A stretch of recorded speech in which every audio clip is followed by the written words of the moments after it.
Hoje a gente vai falar sobre Object Calisthenics, que é uma série de recomendações para deixar o seu código melhor. Essas recomendações fazem sentido quando a gente está tratando de código orientado a objetos, né? Quando a gente está numa linguagem orientada a objetos, e o nosso paradigma é profundamente orientado a objetos, que é o caso da maioria das pessoas, sendo sincero, né? Se você trabalha com Java, é orientado a objetos, Golang é orientado a objetos, Python, JavaScript, geralmente orientado a objetos também. Eu sei que muitos de vocês, sinceramente, não se importam mais com isso daqui, tá todo mundo só querendo saber de fazer código com IA e tal. Meu argumento é o seguinte: se você aprender isso daqui, você consegue convencer também a IA a trabalhar dessa forma e o código dela vai ficar melhor. Então, se você gosta mais desse conteúdo, eu tenho notado que os conteúdos profundamente técnicos têm tido, cara, muito menos visibilidade. Nesse ano em específico, muito menos pessoas têm clicado em conteúdo técnico, assistido conteúdo técnico, e muito mais pessoas têm preferido o conteúdo de IA. Embora eu tenha tentado trazer uma mescla, né, de conteúdo de IA com a parte técnica junto, se você quiser apoiar a existência de mais conteúdo assim, eu preciso do seu like nesse vídeo em específico, tá bom? Nos de IA eu sinceramente não me importo. Eu gosto muito mais de gravar esses vídeos do que, sei lá, gravar um vídeo te ensinando a usar o Codex ou Half Loops. Bom, são 9 regrinhas, né? 9 dicas, 9 guidelines, assim. Todas elas têm exceções, todas elas são recomendações, né? Você não precisa sempre estar seguindo a risca, você precisa usar o seu bom senso. E antes de falar delas, eu vou te falar do patrocínio de hoje, que é o VP. É a melhor escola de investimentos do Brasil. Até se você morar fora do Brasil faz sentido, né? Hoje eu tô na Alemanha. Não sei porque que eu olhei pra trás, tipo, não tem nada de Alemanha atrás de mim, mas enfim. Hoje eu tô na Alemanha, tá provado. Tá escrito Kaufland aqui. E mesmo morando fora do país, pode fazer muito sentido pra você. A UVP consegue atender pessoas que estão morando fora do Brasil, que têm residência fiscal fora do Brasil. Existem módulos aqui que vão te ensinar a investir em reservas de valor, como ouro e Bitcoin. Módulos que vão te ensinar a investir em qualquer país do mundo, seja em ETFs nos Estados Unidos, ETFs na China, ações da Suíça. Você vai aprender a investir em tudo isso. E muito do que você vai aprender é aplicável em diversos países do mundo, uma vez que você entende dos conceitos. Se você aprende como é que funciona, por exemplo, tesouro direto no Brasil, e marcação a mercado, e como os juros afetam a marcação a mercado do tesouro direto no Brasil, você de quebra aprendeu também como funcionam bonds nos Estados Unidos, como a marcação a mercado afeta os bonds dos Estados Unidos, né, os government bonds, e esse conhecimento é muito fácil de ser traduzido. Então, se você quiser investir em renda fixa no Brasil e no mundo, a UVP te ensina tudo isso. A UVP também vai te dar acesso a um cartão de crédito que te dá cashback na fatura e acesso à VIP em aeroporto, é claro, sujeito a análise de crédito, e a plataforma de investimentos exclusiva da UVP, que é a que eu uso para investir no Brasil, tá? Na minha opinião, é muito melhor do que as outras. Clica aqui no link na descrição.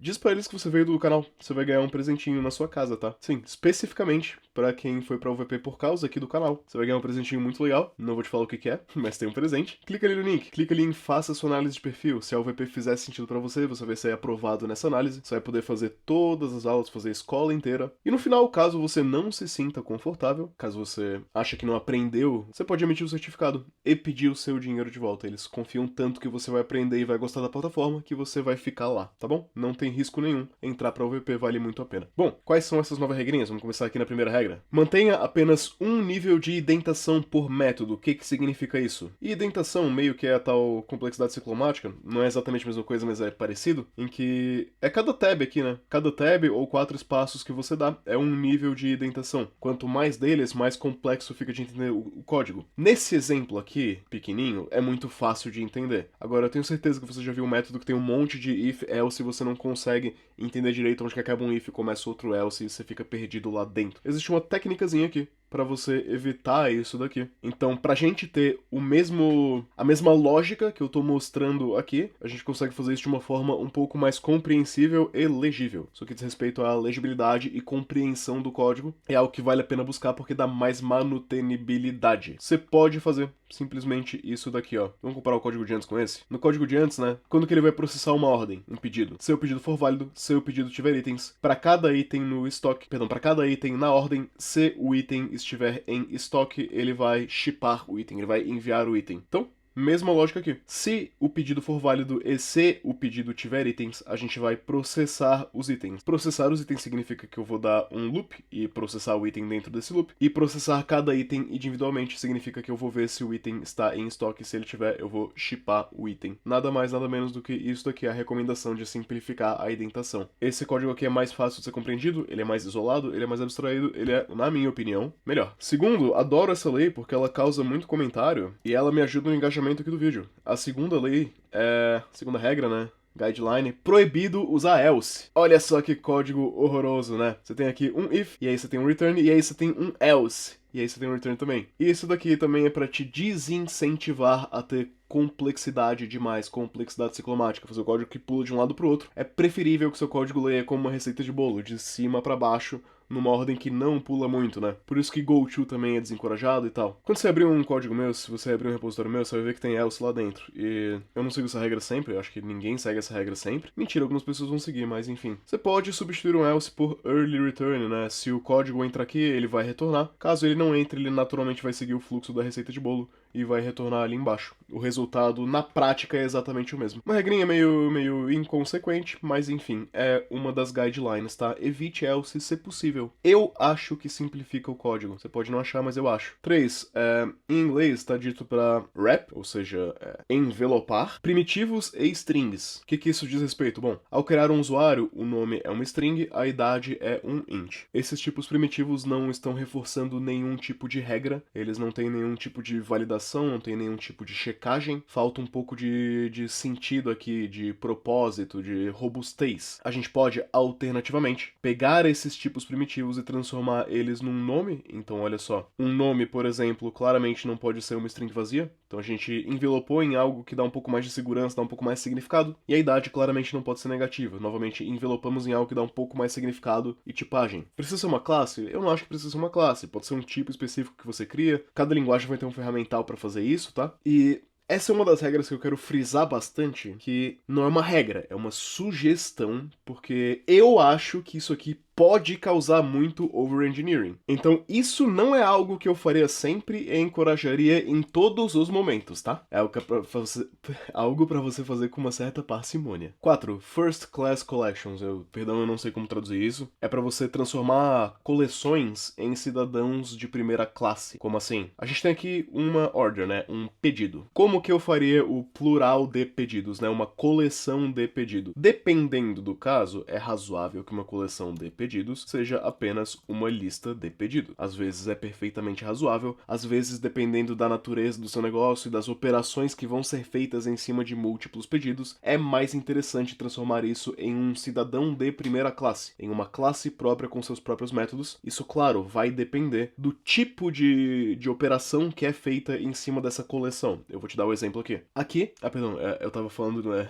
Eu confundi o conjunto de order com o conjunto de items, mas enfim, você vai entender. Aqui os items, eles não estão tipados, né? Eles meio que podem ser qualquer coisa. Aqui, a gente vai transformar a coleção de itens em order items. Então não vai ser mais apenas uma lista de itens, vai ser uma classe encapsulada, que dentro dela estão contidos os itens em formato de lista. Qual que é a diferença disso? A diferença a se notar aqui, é que isso nos possibilita criar aqui o método total price, que checa o valor total do conjunto de todos os itens. Nota, é possível fazer isso também dentro da classe order? É também perfeitamente possível fazer isso dentro da classe order, e em alguns casos até não acharia errado, mas depende de como você vai usar na sua aplicação. Enfim, a ideia é que quando você tem uma coleção e você faz operações em cima dessa coleção, desse conjunto, é interessante que essa coleção, esse conjunto, esteja encapsulado de uma maneira que a operação seja feita pela própria classe, tá bom? Ou então, alternativamente, né, se a gente sair um pouco dessa ideia de orientação a objetos, eu poderia ter um método que faz tipo assim, calculate total price, e ele recebe uma coleção de itens, né? Ele recebe order items, tá? E aí a tipagem forte nessa coleção permite que eu manipule o objeto com precisão dentro do meu método também, na minha opinião, bastante válido, tá? Mas, enfim, essa é minha opinião. Não é mais Object Calisthenics, é Augusto Galego Calisthenics. Chega um momento que, tipo, se torna quase que indiferenciável, né?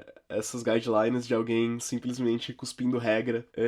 Eu acho que o ponto que eu quero trazer aqui são regras boas, que eu gosto delas, por isso que eu não tenho nenhuma objeção, mas pode parecer que é alguém apenas cuspindo regras. Uma dessas regras é apenas um ponto por linha, então não é legal você fazer order.customer.address.city. Isso aqui é um acoplamento muito forte, né? A gente não gosta de acoplamento muito forte, a gente preza por baixo acoplamento, e aqui você tá acessando os internos de cada classe, né, de uma maneira não muito segura, não muito legal. É melhor você pedir pra classe ordem, né, ter um método dentro da própria classe ordem, e esse método vai ser responsável por pegar a cidade do cliente, tá? Não é legal você ficar expondo todos os campos dentro de outros campos, dentro de outros campos, que isso daqui tá muito propenso a quebrar. A gente já falou disso em vários vídeos, né? Acho que eu não preciso repetir muito esse ponto. Agora, uma exceção a essa lei seria, por exemplo, isso daqui, ó. É o tal do padrão builder, né? O padrão builder, ele tem vários pontos, um seguido do outro e tal. E, novamente, você precisa entender quando usar e quando não usar essa lei. Quando a gente tá seguindo um padrão builder, a gente vai totalmente ignorar a lei de ter apenas um ponto por linha, tá? Perfeitamente adequado isso daqui. Próxima regra, autoexplicativa, né? Não abrevie, a regra mais óbvia do planeta Terra, né? Porque você tá poupando caractere? A gente não tá em 1960. Calc Amt não faz o menor sentido. Calculate Amount tá perfeito. Eu até acho que calc pra mim não é um problema muito grande, porque calc tipo, é até uma gíria usada em inglês, né? Calc, você não tem, eu não vejo problema em calc, mas AMT é muito feio, né? Por favor, não abrevia coisas que não são abreviadas no mundo real. 7. Mantenha as entidades pequenas. No caso da nossa entidade aqui, é uma classe, a classe usuário. A classe usuário, ela virou o que a gente chama de uma God Class. Uma classe Deus, uma classe que faz tudo. Projetos mal feitos tendem a acumular God Classes que fazem absolutamente tudo, né? Você vai ver que o usuário tem login, logout, calcular desconto, enviar e-mail e isso aqui para desacoplar depois, fazer uma manutenção, para separar em microserviços, para quando gerar um bug, enfim, isso aqui vai ser um saco de dar manutenção. Tem uma maneira muito melhor de se fazer isso, que é você simplesmente ter entidades pequenas e usar composição, né? Você compor diferentes entidades. Vai te dar aqui um desacoplamento melhor. Você vai ter um auth service responsável por fazer login e logout, um discount calculator responsável por calcular desconto e um email service. E aí quando você precisar mudar o email service, isso não vai afetar o resto da aplicação, né? Fica muito melhor. 8. Eu não sei se eu traduzi bem, tá? Mas é nenhuma classe com mais de 2 variáveis instanciadas. Vamos explicar isso aqui, que o título desse aqui é um dos mais obscuros, né? E eu acho, das guidelines aqui, eu acho que essa daqui talvez seja a mais exageradazinha, tá? Eu acho que é demais, cara. Mas enfim, vamos explicar. O retângulo aqui, ele tem largura, altura e cor. Essa regra meio que dá a entender que é preferível a gente pegar essa classe aqui e transformar algum conjunto dessas propriedades em outra classe. Então, de repente, altura e largura, a gente pode pegar e substituir por dimensões. Então, as dimensões são altura e largura. Cara, no exemplo presente, né, no exemplo que a gente tem aqui de retângulo, eu não faria isso. Achei aqui demasiado exagerado. Agora, claro, se isso crescer demais, é lógico que em algum momento a gente chega numa God Class. Então, cara, eu não diria o duas. Eu acho que o duas, minha opinião pessoal, é que é um pouquinho exagero, mas é uma ideia boa a gente evitar que classes tenham muitas e muitas e muitas variáveis, né? Uma ideia geralmente boa, a não ser que a classe seja apenas, tipo, um namespace para armazenar dados, né? Uma data class. 9 e a melhor delas, sem getters e setters. Obrigado, bom senhor, por essa recomendação aqui. Javeiros, me desculpa, mas eu odeio getter e setter. Qual que é o problema de getter e setter? Getter e setter te dão uma falsa sensação de segurança em muitos casos, tá? Tipo, você geralmente tem o caso que é assim, eu não consigo dar user.age, o não conseguir dar user.age me dá uma segurança, mas na prática, a maioria das classes, né, que você vai ver por aí no mundo real, você vai ter um setAge e um getAge, que apenas encapsulam a idade e às vezes adicionam regras de validação ali, né? Você não vai poder, tipo, setar uma idade negativa, então o setAge tá aqui pra te proteger disso. De fato, te dá um pouquinho de encapsulamento, é melhor do que apenas acessar a idade, concordo, mas eu acho que é uma falsa sensação de segurança muito grande, porque você basicamente cria um wrapper em volta da variável age, e é um pouco sem propósito, parece, tá? Um pouco sem intenção. No problema que a gente tá vendo aqui, né? A gente tá vendo if user.getAge maior do que 18. Isso daqui é uma regra de negócio que está fora da entidade, fora do domínio. É interessante que essas regras de negócio estejam mais acopladas ao domínio do que espalhadas pela aplicação inteira. A forma com que a gente vai acoplar isso ao domínio, né? Isso aqui, bom, claramente a gente tá vendo se um usuário é maior de idade. Quem precisa dizer se o usuário é maior de idade ou não, na minha opinião, e na opinião aqui do Object Calisthenics, é o usuário. A classe usuário precisa ser responsável por determinar o que é um usuário maior de idade ou não. Então, a classe usuário vai ter um método que vai te dizer se ele é adulto ou não. E aqui você até podia usar um... Não, essa variável aqui tá ok, né? Porque tá muito claro que é tipo a idade da maioridade, dado que ela tá uma linha abaixo da classe is adult. Então não tem muito problema aqui nesse número mágico. Mas isso aqui encapsulou de fato a idade, tá? Agora a idade é de fato